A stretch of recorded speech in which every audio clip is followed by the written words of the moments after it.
সাধারণত প্ল্যান্টে দুই ধরনের পলিনেশন হয়ে থাকে, একটা সেলফ পলিনেশন, একটা ক্রস পলিনেশন। যেসব প্ল্যান্টের সেলফ পলিনেশন হয় সেগুলোকে আমরা সাধারণত সেলফ পলিনেটেড ক্রপ বলি, যেগুলোতে ক্রস হয় সেগুলোতে ক্রস পলিনেটেড ক্রপ। তো এই যে ব্রিডিং মেথড আছে, ব্রিডাররা যে ভ্যারাইটি ডেভেলপমেন্ট করে, যে মেথড গুলো ইউজ করে, সেলফ পলিনেটেড ক্রপস এর ক্ষেত্রে এক ধরনের এবং ক্রস পলিনেটেড এর ক্ষেত্রে সাধারণত আর এক ধরনের। সেলফ পলিনেটেড ক্রপস এর মধ্যে আছে আপনার পিওর লাইন আছে, বাল্ব আছে, পেডিগ্রি আছে, সিঙ্গেল সিড আছে বা ডাবল হ্যাপ্লয়েড আছে। এছাড়া ব্যাক ক্রস মেথড আছে। In case of cross pollinated crops এর ক্ষেত্রে mass, progeny selection, recurrent selection, hybrid, synthetic hybrid. এছাড়া আরেক ধরনের আছে যারা হচ্ছে যে আপনার সেক্সুয়াল না করে অ্যাসেক্সুয়াল রিপ্রোডাকশন করে, সেসব ক্ষেত্রে আপনার কি থাকে, ক্লোনাল সিলেকশন আছে, মিউটেশন ব্রিডিং আছে, টিস্যু কালচার আছে এবং পলিপ্লয়েডাইজেশন আছে। টিস্যু এগুলো পরবর্তীতে আলোচনা করব। আজকে আমি শুধু সেল পলিনেটেড ক্রপস এগুলো নিয়ে কথা বলবো। Breeding methods of self pollinated crops. প্রথমে আসছে আপনার মাস সিলেকশন আছে, সাধারণত এটা 5 থেকে 6 বছর সময় নেয় তো রিলিজ এ ভ্যারাইটি। তবে একটা কথা মনে রাখবেন, সেটা হচ্ছে যদি কোনো সময় কোশ্চেন আসে যে নিচে কোন মেথডের মাধ্যমে কোনো ভ্যারাইটি ডেভেলপমেন্ট করা হয় না, তাহলে অবশ্যই আপনি দিবেন মাস সিলেকশন। মাস সিলেকশন সাধারণত আপনার যে এক্সিস্টিং ভ্যারাইটি থাকে সেই ভ্যারাইটি ইমপ্রুভমেন্ট করা হয়। এভারেজ পারফরমেন্স হতে পারে, আপনার হচ্ছে কি পিউরিফিকেশন হতে পারে, এই তো আর তবে আরেকটা জিনিস সেটা হচ্ছে both self and cross pollinated cross both ক্ষেত্রে সাধারণত এটা ইউজ করা হয়। কি হয় দেখেন, আপনার ফেনোটাইপিক বেজের উপর ভিত্তি করে যেসব প্ল্যান গুলো সিমিলার ফেনোটাইপ থাকে, তার মানে তারা দেখতে একই রকম থাকে, তাদের ক্ষেত্রে আপনার এগুলো আলাদা করে নিই, প্রথম বছরে আলাদা করে সেগুলোকে মিক্সড করে দিই। এই যে মিক্সড করতেছেন, আপনি মনে করেন একটা পাত্রে নিয়ে মিক্সড করতেছেন যে সিড গুলো, সেই সিড গুলো সাধারণত হেটারোজেনাস এবং হোমোজাইগাস পপুলেশন হবে। এছাড়া কি হয় আপনার, বাইরে দেখেন ফেনোটাইপ মানে আমরা বাইরে থেকে যেটা দেখতে পাই, বাইরে তারা মোটামুটি একই রকম থাকলেও তাদের ভিতরে আলাদা থাকে। কারণ আপনি যদি একটু খেয়াল করেন, F1 জেনারেশন 100% হেটেরোজাইগাস হলো, F2 জেনারেশনে আপনার যে টল থাকে এবং খাটো থাকে, সেইখানে বা ডোয়ার্ফের মধ্যে আপনি 3:1 অনুপাত পান জেনোটাইপিক। ফেনোটাইপিক টল এবং ডোয়ার্ফ। এই যে টলের ক্ষেত্রে দেখবেন তার হচ্ছে 50% থাকে কি হেটেরোজাইগাস, 25% হোমোজাইগাস টল। এই যে এই দুইটার কারণে আমি বাইরের টল দেখলেও ভিতরে একই রকম না। সুতরাং আপনি বাইরের ফেনোটাইপ দেখে আলাদা করা হচ্ছে বাট জেনোটাইপ দেখে না। সুতরাং কি, যে পপুলেশনটা আপনি মিক্স করতেছেন সেটা হোমোজাইগাস হতে পারে অথবা হেটেরোজেনাস হতে পারে অথবা হ্যাঁ এই দুইটাই হতে পারে। এছাড়া কি থাকছে দেখেন, আপনি আপনি যে ইমপ্রুভমেন্টটা করবেন সেটা আপনার ডিজারেবল হবে। মানে আপনি কোন ট্রেডটা নিবেন, কোনটা বাদ দিবেন না দিবেন, এটা আপনার উপর ডিপেন্ড করবে টোটালি। মানে আপনার যদি মনে করেন ডিজিজ রেজিস্ট্যান্ট বা হচ্ছে আপনি যখন ভ্যারাইটি রিলিজ করবেন তখন তো আপনি জানেন যে আসলে আপনার কোনটা আপনার এই ভ্যারাইটির ট্রেড ছিল, বর্তমানে সেটা ঠিক নাই, মিউটেশন অথবা আউটক্রসিং অথবা আপনার হচ্ছে সেগ্রিগেশন হয়েছে, এইসব বিভিন্ন কারণে যে পিউরিফিকেশনটা নষ্ট হয়েছে সেটা ইমপ্রুভমেন্ট করার জন্য। তাহলে এখানে কিছু লিমিটেশন আছে আপনার, এখানে নো প্রয়োজনীয় টেস্ট করা হয়, তো নট ফর সেগ্রিগেটিং জেনারেশন, এটা সেগ্রিগেটিং জেনারেশনের জন্য না। সেগ্রিগেটিং জেনারেশন মূলত শুরু হয় F2 জেনারেশন থেকে, F2 থেকে F3, 4, 5, back cross 1, back cross 2, এইসব জেনারেশন গুলো সাধারণত কি হয়, সেগ্রিগেশন বা সেগ্রিগেটিং। এর মধ্যে F2 জেনারেশনে সবচেয়ে হাইস্ট সেগ্রিগেশন দেখা যায়। তাহলে এই F2 জেনারেশন যদি আপনার ওই প্ল্যানটা থাকে তাহলে সেক্ষেত্রে আপনি এই মেথড ইউজ করতে পারবেন না বা এটা সুইটেবল না। তাহলে এই যে সেগ্রিগেশন হচ্ছে, এর জন্য কোন মেথড গুলো ইম্পর্টেন্ট, সেগুলো হচ্ছে pedigree method, bulk method, single seed descent method and back cross method. এই ছিল আপনার হচ্ছে যে পিওর মাস সিলেকশন, হচ্ছে যে মূল হচ্ছে কথাবার্তা। তবে আরেকটা কথা মনে রাখবেন, সেটা আমি বলি, মাস সিলেকশন এবং ব্যাক ক্রস, মাস সিলেকশনের মাধ্যমে আপনার কি করা হয়, আপনার এক্সিস্টিং ভ্যারাইটি পিউরিটি ইমপ্রুভমেন্ট করা হয়। বাট যদি আমি বলি যে ব্যাক ক্রসের মাধ্যমে কি করা হয়, ব্যাক ক্রসের মাধ্যমে আপনার এক্সিস্টিং ভ্যারাইটির ডিফেক্ট, ডিফেক্ট বলতে বোঝাচ্ছে কোনো কারণে সেটা ডিজিজ রেজিস্ট্যান্ট অথবা পেস্ট রেজিস্ট্যান্ট বা সাসেপ্টেবল, এই যে ইমপ্রুভমেন্টটা করবেন সেটা ব্যাক ক্রসের মাধ্যমে করা হয়। এবং ব্যাক ক্রসের মাধ্যমে নতুন ভ্যারাইটি হয়, সেখানে একটা ডোনার প্যারেন্ট থাকে, একটা হচ্ছে রিকারেন্ট প্যারেন্ট থাকে, যাই হোক নিচে আমরা বিস্তারিত করবো। এরপর আসছে pure line selection, individual plant selection. সাধারণত এটা 7 থেকে 8 জেনারেশন লাগে এটা কি করতে, রিলিজ করতে। কি করা হয়, selection is done in the first year. দেখেন আপনি প্রিভিয়াস ইয়ারের কোশ্চেন দেখলে দেখবেন যে হচ্ছে যে যদি একটা ক্রস পলিনেটেড ক্রপসে রিপিটেড যদি আপনি সেলফিং করেন তাহলে কোন ধরনের জেনারেশন বা পপুলেশন পাবেন। সেখানে আপনার প্রচলিত একটা বইয়ে পিওর লাইন দেওয়া আছে, সেটা পিওর লাইন হবে না, সেটা ইনব্রিড লাইন হবে অথবা হোমোজাইগাস লাইন হবে, এই দুইটার একটা দিলে হবে, তবে ইনব্রিড লাইন দিবেন, এটা বেশি হচ্ছে ইম্পর্টেন্ট। সেখানে পিওর লাইন হবে না, পিওর লাইন শুধুমাত্র সেলফ পলিনেটেড ক্রপস এর ক্ষেত্রে ইউজ করা হয়। দেখেন আমরা নিচে একটু পড়বো, selection is done in the first ইয়ারে সিলেকশনটা করা হয়। পিওর লাইনটা দেখি প্রয়োজনী বাচ্চা কার হয়, দেখেন সিঙ্গেল, হোমোজাইগাস এবং সেলফ পলিনেটেড। তাহলে পিওর লাইন হলে আপনাকে 3টা শর্ত পূরণ করতে হবে, 1 সিঙ্গেল হতে হবে, 2 হোমোজাইগাস হতে হবে এবং 3 হচ্ছে সেলফ পলিনেটেড হতে হবে। এরপরে আছে আপনার লার্জ নাম্বার অফ প্ল্যান্টস, 200 থেকে 2000 are selected from a self pollinated crops and seeds are harvested separately from each plant. এবং কি তাহলে কি করতেছে, আপনার সিড গুলো হারভেস্ট করা হয় আলাদাভাবে, 200 থেকে 2000 পর্যন্ত প্ল্যান্ট নেওয়া হয়, দেখেন সেপারেটলি আলাদা করা হয়, এটা মনে রাখবেন। কারণ আপনারা এরপরে একটা টেবিল করে নেবেন, কিছু কিছু ওইখানে পিওর লাইন লিখে নেবেন, মাস সিলেকশন লিখে নেবেন, এর পিডিগ্রি লিখে নেবেন, তারপর কিছু এক্সট্রা হচ্ছে যে তাদের যে ক্যারেক্টারিস্টিক সেগুলো লিখে নেবেন। এখন দেখেন, এখন এইখানে পিওর লাইনটা মোটামুটি 99% পিওর থাকে, মানে এখানে হোমোজাইগাসিটি থাকে। এই হোমোজাইগাসিটি থাকার কারণে সাধারণত যে ভেরিয়েশনটা হয় সেটা ইনভায়রনমেন্টাল হয়, এবং ইনভায়রনমেন্টাল ভেরিয়েশন কখনো হেরিটেবল হয় না, এটা হচ্ছে কি এইচএসসি কি হচ্ছে কি নন হেরিটেবল।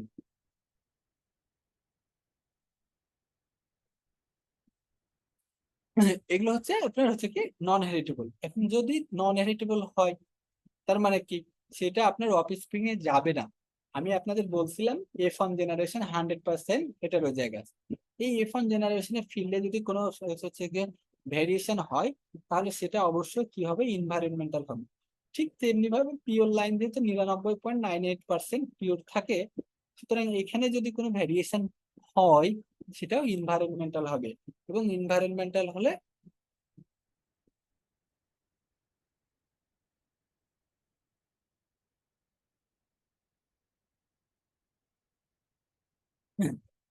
ইনভায়রনমেন্টাল হলে সাধারণত এটা ইনভায়রনমেন্টের কারণে ডিপেন্ড করে, সেটা পরবর্তী জেনারেশনে যাবে না। এটা কি তাহলে দেয় ইমপ্রুভমেন্ট অফ লোকাল এবং ওল্ড ভ্যারাইটিস ইমপ্রুভমেন্ট করতে পারবেন, ন্যারো অ্যাডাপ্টেশন হবে। দেখেন আপনি যেহেতু মাত্র সিলেকশন দিচ্ছেন এবং এটা সিঙ্গেল হোমোজাইগাস সেল পলিনেটেড, যখন এটা পিওর লাইন হয়ে যায়, পিওর হতে চায়, তখন ওখানে অনেক কি হয়, আপনার জিন গুলো কি হয়, ইরোশন হয়ে যায়, যার ফলে এটা অ্যাডাপটেশনটা কমে আসে, জেনেটিক ইরোশন হয়, এবং নট ফর সেগ্রিগেটিং জেনারেশনের জন্য এটা সম্ভব হয় না। ব্রিডারদের জন্য সবচেয়ে ভালো ভ্যারাইটি হচ্ছে পিডিগ্রি মেথড, দেখেন। এবং এটাকে বলা হয় playing with parents. Playing with parents তার মানে হচ্ছে পিডিগ্রি, এটা সবচেয়ে পপুলার মেথড। এখানে একটা রেকর্ড রাখা হয়, রেকর্ড বলতে আপনার প্যারেন্ট এবং অফস্প্রিং, কোন প্যারেন্টের সাথে কোন প্যারেন্ট ক্রস করে আপনি অফস্প্রিং পেয়েছেন, কেন পেয়েছেন, কি কি ট্রেড এই বছরে দেখলেন, নেক্সট জেনারেশনে সেগুলো দেখবেন কিনা, সব তথ্যটা লেখা থাকে। মনে করেন আপনি F1 এ কি কি পাইছেন, F2 তে কি পাইলেন, F3 তে কি পাইলেন, F4 এ কি পাইলেন, এগুলো সব মিলাবেন যে হ্যাঁ ঠিক মতো আসতেছে কি না। যদি সেইটা আসে তাহলে ওকে, আর যদি না আসে তাহলে এটা হয়তো ইনভায়রনমেন্টাল কারণে বা অন্য কোনো কারণে, বহুত কারণ থাকতে পারে। যারা ব্রিডার হবে তাদের জন্য সবচেয়ে ইম্পর্টেন্ট। দেখেন কি করা হয়, এই যে F2 জেনারেশনে আপনি কি করছেন, সিলেকশন দিচ্ছেন। F2 জেনারেশনে আপনি যদি সিলেকশন দেন তাহলে এটা একটু অবশ্যই একটা সেগ্রিগেটিং জেনারেশন, তাহলে অবশ্যই পিডিগ্রি মেথড সেগ্রিগেটিং জেনারেশনে সিলেকশন দেওয়া হয়। এবং দেখেন F6 জেনারেশনে গিয়ে কি করা হয়, সুপিরিয়র প্ল্যান্ট গুলো সিলেক্টেড করা হয়। আমি আপনাদের বলছিলাম যে F1 হচ্ছে 100% হেটারোজাইগাস, এরপর থেকে 50% হেটারোজাইগাস কমবে, এবং 50% হোমোজাইগোসিটি যে হোমোজাইগোসিটির সাথে অ্যাড হবে। তার মানে F1 যদি 100% হয়, F2 হচ্ছে 50%, 50% এর 50% হচ্ছে কত 25, 25 এর 12, এভাবে 12 6.5, 6.5 এর হচ্ছে আপনার 3.25, 3.25, এভাবে কমতে থাকবে হেটেরোজাইগোসিটি। আর এই অর্ধেকটা যে হোমোজাইগোসিটির সাথে যোগদান করবে। এভাবে F6 জেনারেশনে গেলে যে কোনো জেনারেশন আপনার কত 96.88% হোমোজাইগোসিটি থেকে অ্যাড হবে।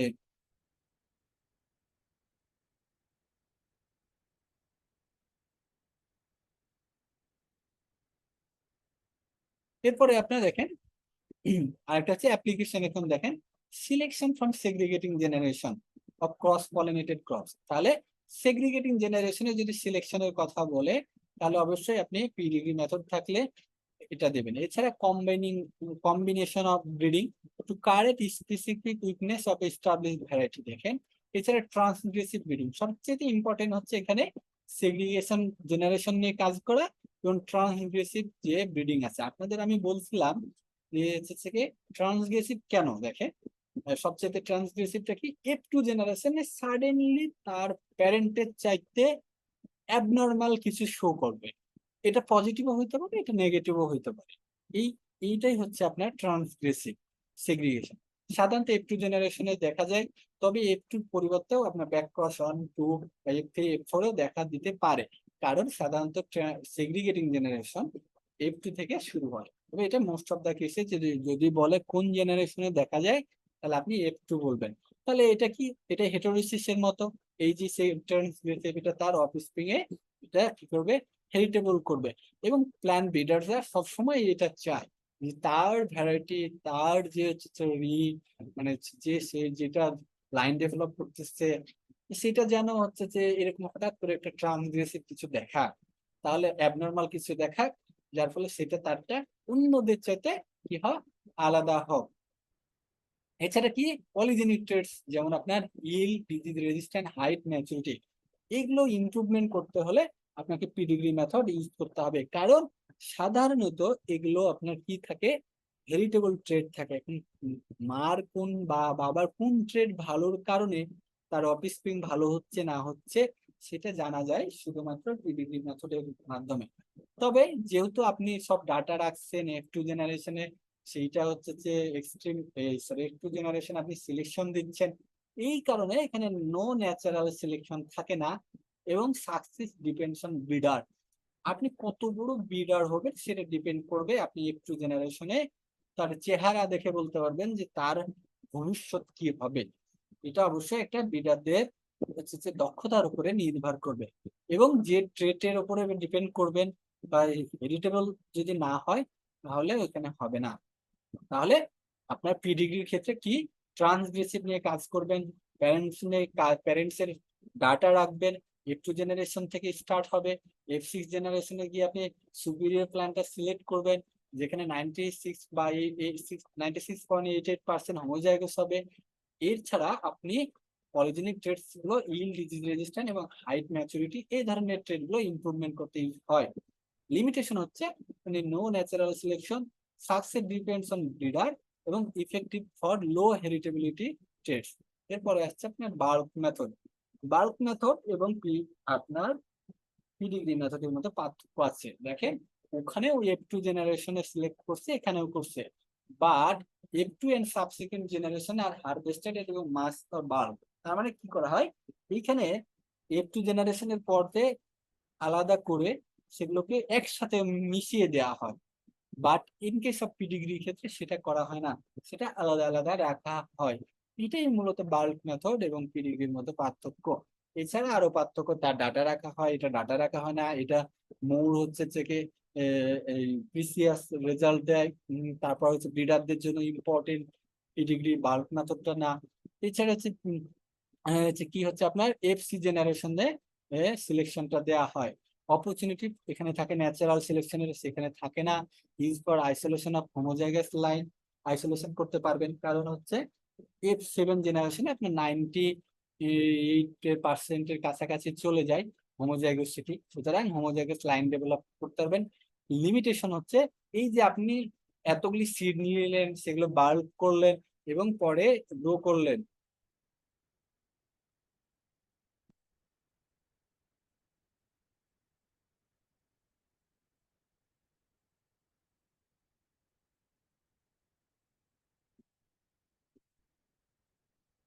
তাহলে হচ্ছে কি আপনার এরপর আসছি আমরা হচ্ছে লার্জ নাম্বার অফ প্রোজনি সিলেক্টেড করতেছেন। দেখেন এই যে লার্জ নাম্বার অফ প্রোজনি সিলেক্ট করা একটা ব্রিডারের জন্য এটা অনেকটা কষ্টকর বিষয়। হ্যাঁ, এরপরে আপনার F8 এবং F2 জেনারেশনের যে সিলেকশন দিচ্ছেন, এছাড়া F20 পর্যন্ত আপনি এই কাজটা করতে পারেন। এগুলো সাধারণত এটা ব্রিডাররা ইউজ করেন।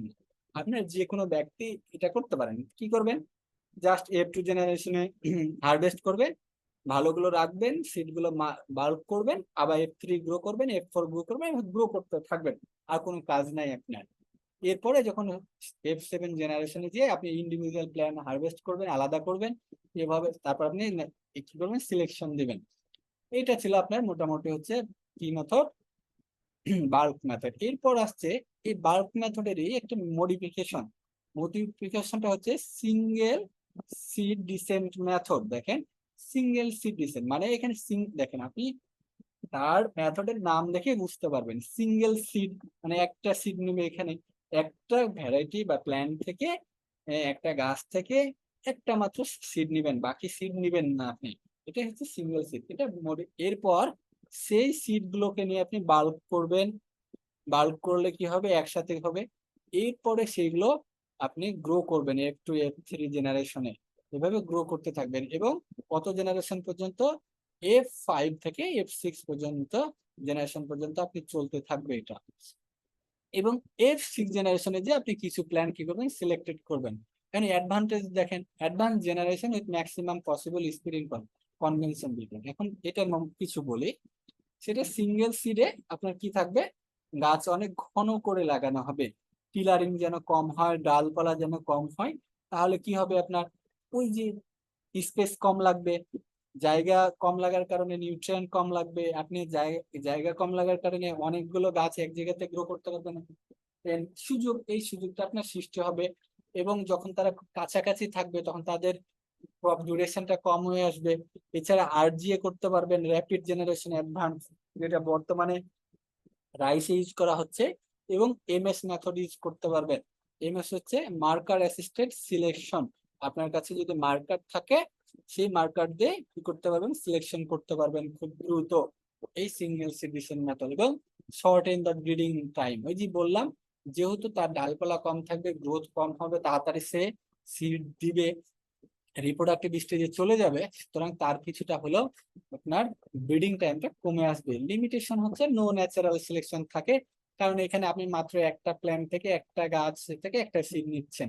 এখন লো জার্মিনেশন পার্সেন্টেজ এবং প্ল্যান্ট লস এবং রিস্ক অফ লস হচ্ছে কি, লস হয়ে যেতে পারে ডিসেবল জিনগুলো। কেন হতে পারে, এখন একটা জিনিস খেয়াল করেন, সেটা হচ্ছে লো জার্মিনেশন। আপনি একটা সিড নিচ্ছেন, সেটা কোনো কারণে জার্মিনেশন করলো না, জার্মিনেশন ফেল হলো, পাখিতে খেয়ে নিল, পোকাতে খেয়ে নিল, কোনো কারণে নিলে তাহলে আপনার এখানে লস হয়ে যেতে পারে। এই কারণে কি হয় আপনার, আমি দেখেন একটা জিনিস বলি, সেটা হচ্ছে ব্রিডাররা একটা সিড নিতে বললো কয়েকটা সিড না, সিড নিয়ে রাখে ব্যাকআপ হিসাবে। তাহলে এইটা যেহেতু সিঙ্গেল সিড, দেখেন জেনেটিক জিনিসটা বোঝার জিনিস, মুখস্থ কম। আপনি সিঙ্গেল সিড থেকেই বুঝতে পারতেছেন তার লিমিটেশনটা কি হতে পারে। একটা সিড নিলে এখানে কোনো ন্যাচারাল সিলেকশন থাকে না, জার্মিনেশন ফেল করতে পারে, জিন ডিজারেবল জিন না থাকতে পারে। সুতরাং এই ছিল আপনার সিঙ্গেল সিড মেথড, যেটার অপর একটা নাম হচ্ছে মডিফাইড কি বাল্ক মেথড। এরপর আসছে ব্যাক ক্রস মেথড। আমি পূর্বেই আপনাদের ব্যাক ক্রস নিয়ে কথা বলছি, সেটা হচ্ছে কি,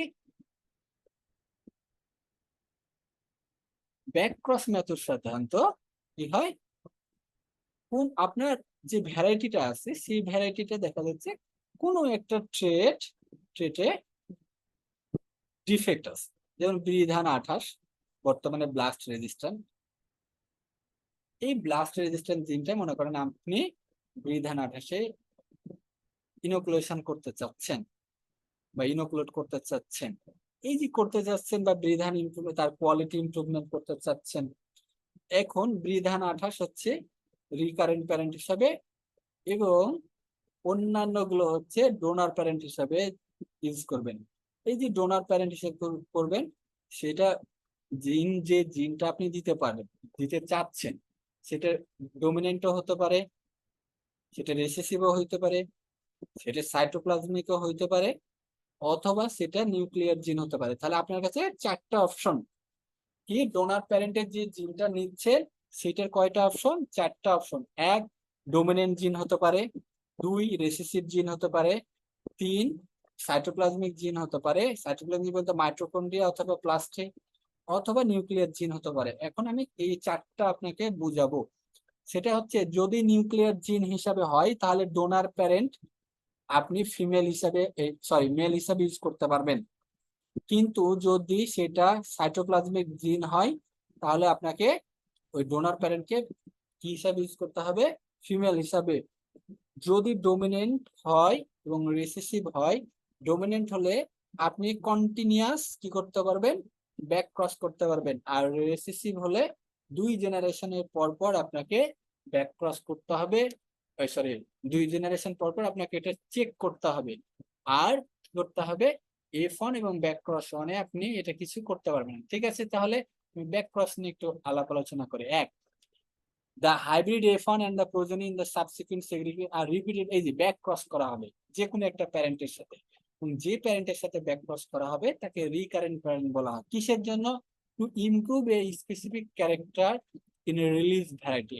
ওই যে বললাম না, আপনার একটা অথবা 2টা ট্রেটের ইমপ্রুভমেন্ট করতে চাইলে তাহলে কি কি লাগবে? আপনার একটা রিকারেন্ট প্যারেন্ট লাগবে, 2 সুইটেবল হচ্ছে ডোনার প্যারেন্ট লাগবে বা নন রিকারেন্ট প্যারেন্ট লাগবে, যেটার কি থাকবে? ওই যে আপনার জিন বা ট্রেটটা থাকবে। 3 হচ্ছে যে ট্রেটটা বা জিনটা মানে আপনি ট্রান্সফার করতে চাচ্ছেন সেটা অবশ্যই কি হবে? হাইলি হচ্ছে আপনার হেরিটেবিলিটি বা হাই হেরিটেবিলিটি থাকতে হবে সেই জিনে, এবং sufficient number of back cross should be made. 6 থেকে 7 জেনারেশনে করতে হবে। আর সাফিসিয়েন্ট প্রোটিন হচ্ছে কি 4 থেকে 6। এরপরে আছে আপনার প্রসিডিউর কিভাবে? এই যে দেখেন, আপনি বললাম ট্রান্সফার অফ এ ডোমিনেন্ট জিন, ট্রান্সফার অফ এ রিসেসিভ জিন। আমি পরবর্তীতে সি এবং ডি দিয়ে দিব।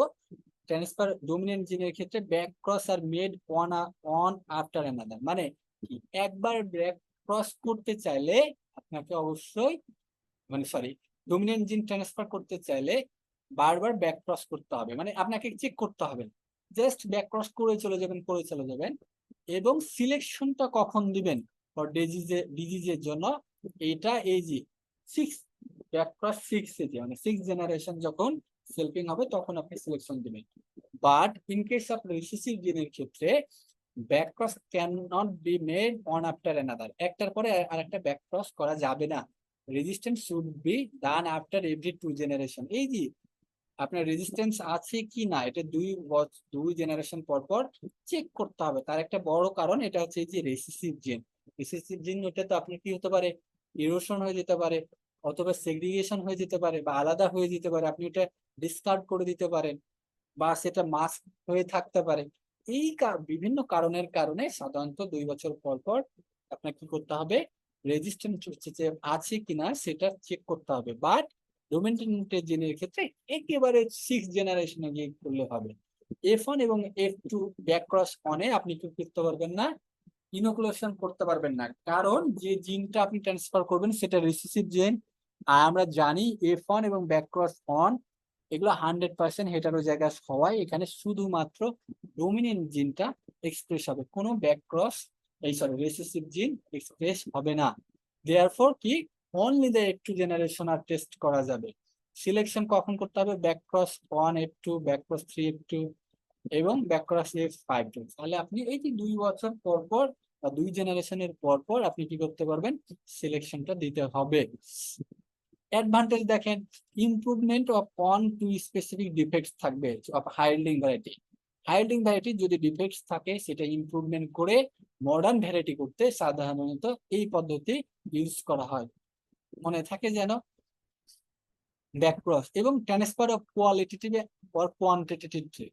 যদি ট্রেড গুলো মনোজেনিক অথবা অলিজেনিক হয়ে থাকে তাহলে সেইটা ট্রান্সফার করতে এটা ইউজ করা হয়। এছাড়া মেথড ফর ইন্টার স্পেসিফিক জিন ট্রান্সফার অ্যান্ড ট্রান্সফার অফ, এই যে দেখেন সাইটোপ্লাজম, আমি এটা বলছিলাম যদি জিনটা সাইটোপ্লাজমিক হয় তাহলে ডোনার প্যারেন্ট হিসাবে কি হবে আপনার, ডোনার প্যারেন্ট ফিমেল হবে এবং রিকারেন্ট প্যারেন্ট মেল হবে, এটা মনে থাকে। এবং transgressive segregation may occur for quantitative traits এর জন্য। এই যে ট্রান্সগ্রেসিভ সেগ্রিগেশন কেন হচ্ছে, এইখানে আপনার লিঙ্কেজ একটা ইফেক্ট দেখা দেয়।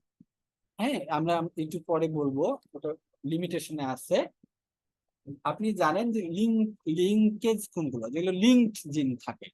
এখন এই যে আপনি যে জিনটা ট্রান্সফার করতে চাচ্ছেন অয়েল টাইপ বা হচ্ছে আপনার লোকাল ভ্যারাইটি থেকে, সেগুলো অনেক জিন পাশাপাশি থাকে, যার ফলে আপনি চাইলেও শুধুমাত্র একটা জিন ট্রান্সফার করতে পারবেন, ওর সাথে অন্যান্য জিনগুলো চলে আসে।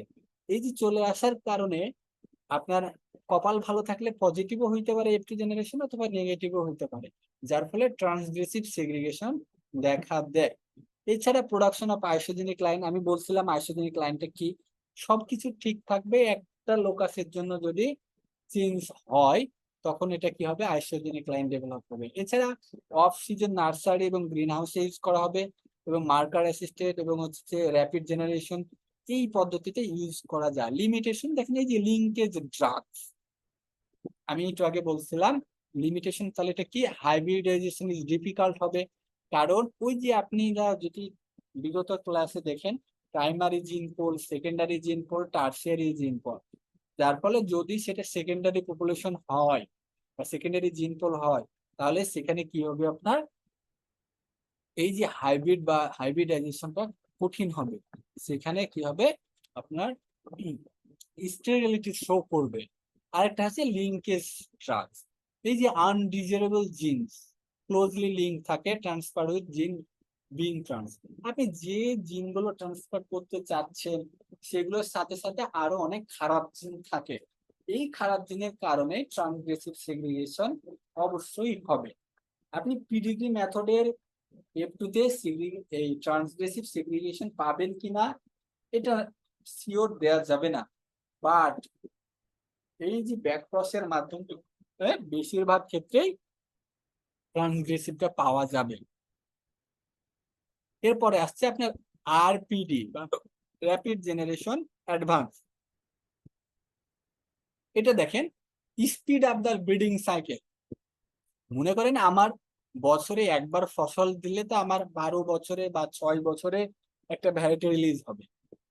এখন আমি যদি বছরে 3 মাসের মধ্যে 4 মাসের মধ্যে করতে পারি একটা সিজন, তাহলে আমি বছরে 3টা সিজন পেয়ে গেলাম, মানে F1 F2 F3 জেনারেশনে চলে যাব দ্রুত, আমি তাহলে তাড়াতাড়ি চলে যাব, 2-3 বছরের মধ্যে আমরা ভ্যারাইটি এটা রিলিজ করতে পারবো, ব্রিডিং সাইকেল 3-4টা হবে। Okay, growing in off season, off সিজনে গ্রো করা হয় সাধারণত নার্সারি অথবা গ্রিন হাউস ডেভেলপ করা হয়, করে আপনার এই র্যাপিড জেনারেশনে অ্যাডভান্স। তবে যদি ইনভায়রনমেন্টাল সেন্সিটিভ না হয় তাহলে আপনার হচ্ছে যে হয়তো নার্সারিতে গ্রো করা লাগবে না। রাইস দেখেন সারা বছর হয়, তার মানে রাইসের ক্ষেত্রে আপনার কোনো ধরনের গ্রিন হাউস লাগবে না। আপনার মেজও সারা বছর হয়, কোনো গ্রিন হাউস লাগবে না। বাট হুইট শুধুমাত্র উইন্টার সিজনে হয়, সুতরাং হুইটের ব্রিডিং অ্যাক্টিভিটিস কন্টিনিউ করতে হলে অবশ্যই নার্সারি অথবা গ্রিন হাউস অথবা আর্টিফিশিয়াল হচ্ছে যে মানে মিডিয়া বা মিডিয়াম বলেন বা রুম বলেন, এটার প্রয়োজন হবে এই র্যাপিড জেনারেশন অ্যাডভান্সে। এছাড়া কি হবে, আপনার হাই থ্রুপুট হচ্ছে হবে, এখানে অনেক বেশি প্ল্যান্ট গ্রো করা যায় স্মল জায়গাতে, রেট অফ জেনেটিক গেন এখানে বেশি হবে, শর্টেনিং অফ ব্রিডিং সাইকেল হবে, এবং ফাস্টার ভ্যারাইটি ডেভেলপমেন্ট। এই দেখেন যেটা বললাম, মাত্র 5-6 বছরের মধ্যে আপনি ভ্যারাইটি ডেভেলপমেন্ট করতে পারবেন। তাহলে কি হয়, র্যাপিড জেনারেশন অ্যাডভান্সে আপনার ব্রিডিং সাইকেলটা কমে আসে, ফাস্টার ভ্যারাইটি ডেভেলপমেন্ট হয়, এবং শর্টেনিং ব্রিডিং সাইকেল হয়।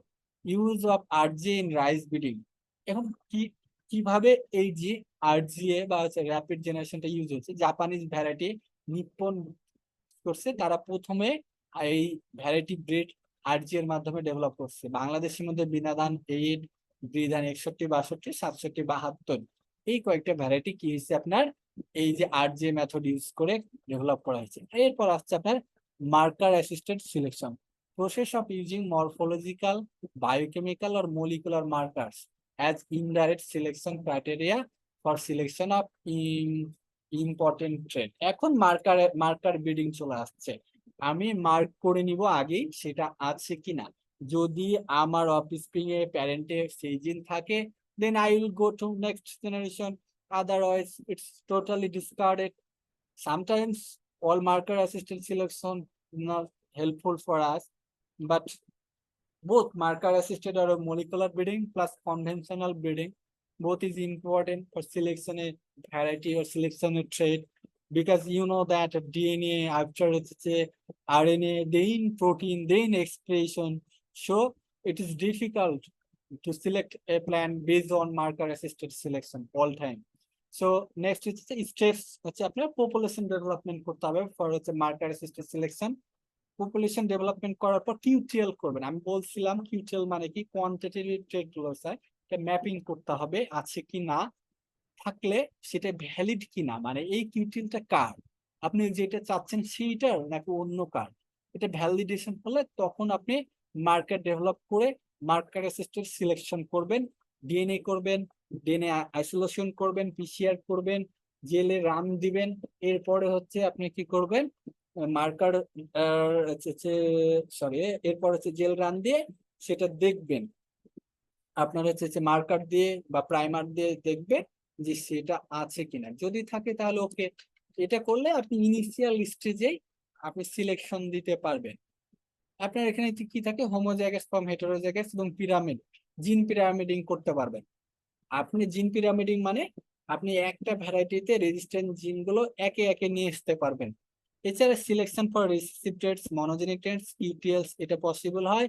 Reduce the number of breeding cycle, এবং আরেকটা কি করে, এটা রিডিউস করবে ব্রিডিং সাইকেল, এবং রেসিসিভ ট্রেটস আপনি সিলেকশন করতে পারবেন। রেসিসিভ ডমিনেন্ট আপনার ভিতরে থাকলেই হবে, যেহেতু মার্কার ইউজ করবেন, ছোট হোক বড় হোক ভিতরে থাকলেই সে কি করবে, আইডেন্টিফাই করবে। এখন টাইপস হচ্ছে মার্কার, মরফোলজিক্যাল মার্কার্স হতে পারে, বায়োকেমিক্যাল হতে পারে, এবং জেনেটিক্যাল বা মলিকুলার হতে পারে। এখন মরফোলজি বলতে বাইরে যেটা আপনি দেখতে পাবেন, যেমন colour, shape, size, seeds, leaves, এগুলো। বায়োকেমিক্যাল হচ্ছে আইসো এনজাইম হতো, সরি, তারপর প্রোটিন, ব্যান্ডিং প্যাটার্ন, বিভিন্ন প্রোটিন ট্রোলিন, এগুলো যে অ্যানালাইসিস করা হয় সেটা বায়োকেমিক্যাল। জেনেটিকের মধ্যে রয়েছে আপনার ডিএনএ নিয়ে কাজ, ডিএনএ ফ্রাগমেন্ট গুলো যখন আইসোলেশন করবেন তখন সেটা হচ্ছে কি আপনার হবে জেনেটিক হচ্ছে বা মলিকুলার মার্কার। এখন মলিকুলার মার্কার ক্লাসে ফার্স্ট জেনারেশন দেখেন, এখন আমরা হয়তো এসিএনপি তে গিয়েছি, but at the very initial stage যখন ছিল এই ডিএনএ মার্কার বা হচ্ছে মলিকুলার মার্কার, তখন কিন্তু আমরা এসিসআর বলেন বা হচ্ছে যে এসএনপি বলেন এগুলো ইউজ করতাম না, তখন আমরা ইউজ করতাম আরএফএলপি। আরএফএলপি মানে কি, রেস্ট্রিকশন ফ্রাগমেন্ট লেন্থ পলিমরফিজম। তার মানে আপনার পুরো ফ্রাগমেন্টটা এখানে ইউজ করা হতো, ফ্রাগমেন্টটা আছে কি না না। এখন ওই ফ্রাগমেন্টটা ইউজ করলে ওখানে অনেক ধরনের জিন থাকতে পারে, আপনার ডিজারেবল হতে পারে, আনডিজারেবল হতে পারে, অনেক মানে স্পেসিফিক ছিল না। এরপর যখন সেকেন্ড জেনারেশন আসলো সেটা হলো পিসিআর বেসড হলো। পিসিআর বেসড হওয়াতে কি হচ্ছে আপনার দেখেন, এবং র্যান্ডম প্রাইমার আরএপিটি মার্কার আসলো, আরএফএলপি সরি এএফএলপি মার্কার আসলো, এবং এসএসআর মার্কার আসলো। তাহলে কি থাকে, র্যান্ডম প্রাইমারের ক্ষেত্রে আরএপিডি, এবং হচ্ছে রেস্ট্রিকশন কাটিং এর ক্ষেত্রে এএফএলপি, এবং স্পেসিফিক প্রাইমারের ক্ষেত্রে এসএসআর মার্কার। এসএসআর হচ্ছে সিম্পল সিকোয়েন্স রিপিটস, এএফএলপি হচ্ছে অ্যাম্পলিফাইড ফ্রাগমেন্ট লেন্থ পলিমরফিজম, এবং র্যান্ডম অ্যাম্পলিফাইড পলিমরফিক ডিএনএ হচ্ছে আরএপিডি। এবং থার্ড জেনারেশন আসছে সেটা হচ্ছে এসএনপি, তার মানে এসএসআর এর পরে আসছে আপনার এসএনপি। এটা কিভাবে করা হয় দেখেন, এসএনপি হচ্ছে সিঙ্গেল নিউক্লিওটাইড পলিমরফিজম। তাহলে কি, সিঙ্গেল নিউক্লিওটাইড হচ্ছে পলিমরফিজম হচ্ছে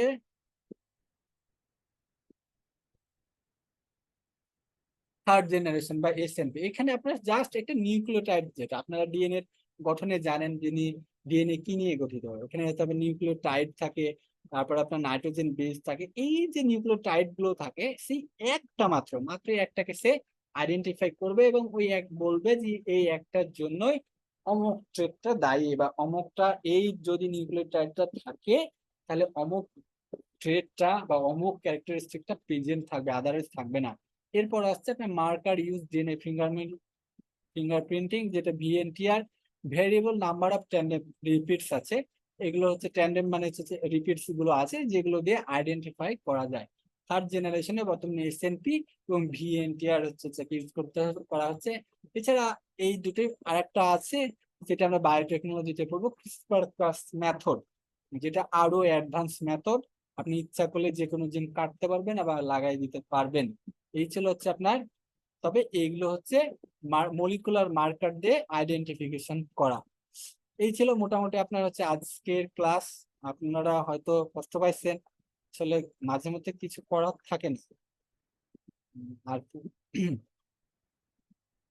ঠিক আছে, আপনার ক্লাসটা আমি লোড এবং পিডিএফ দিয়ে দিচ্ছি, তাহলে start।